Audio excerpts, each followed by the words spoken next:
This week, a medical examiner revealed the cause of death of Olympic track star Tori Bowie. The 32-year-old gold medalist died last month from complications during childbirth. And that highlights a disturbing trend for Black expectant mothers. According to the Centers for Disease Control, Black women have the highest maternal mortality rate in the country, almost 3 times the rate for white women.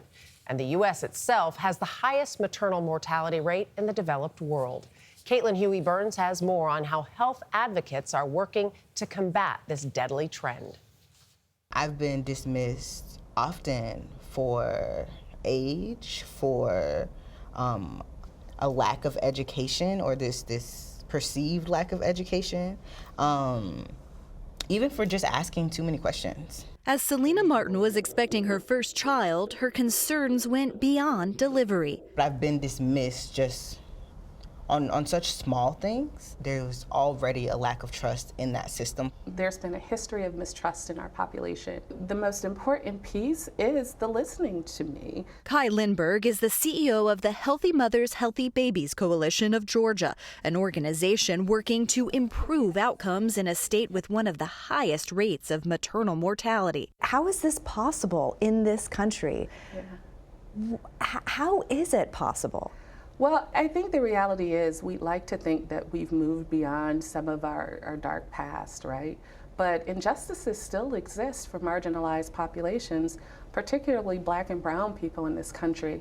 When I think about being a Black person, specifically a Black birther, the whole thing is centered around just the belief that I am enough, that I am a person and I matter. And my voice matters. I feel the pain that you do. I want success for my children like you do. I mean, that just to me sounds so fundamental. What do they say? Simple isn't always simple. The CDC found implicit bias and institutional racism are some of the driving forces in the rising number of Black women dying during and after childbirth. Lindbergh's organization is trying to change this dynamic by providing access to doulas and advocating for legislation to chip away at the financial barriers to doula care, like providing Medicaid reimbursement. So often when we talk to families, we hear that, like, I want a doula so I don't die.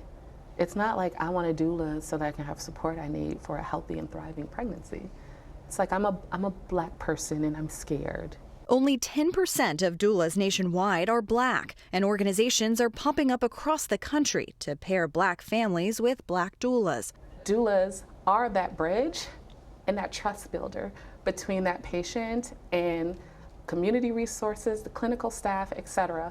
The high maternal mortality rate among Black women has little to do with socioeconomic status. It's been a long time, but we had a lot of complications, but look who we got. We got a baby girl.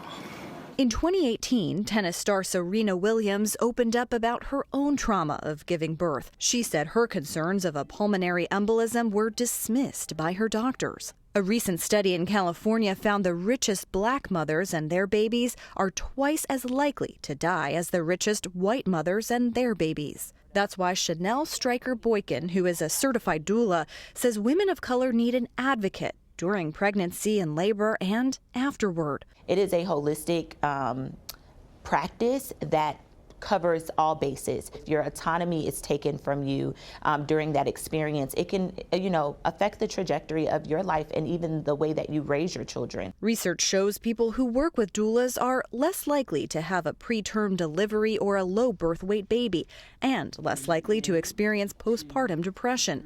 But it's not the cure-all. I want to also make sure that I share that doulas are not the answer to this maternal health crisis. The answer to this crisis is systemic reform.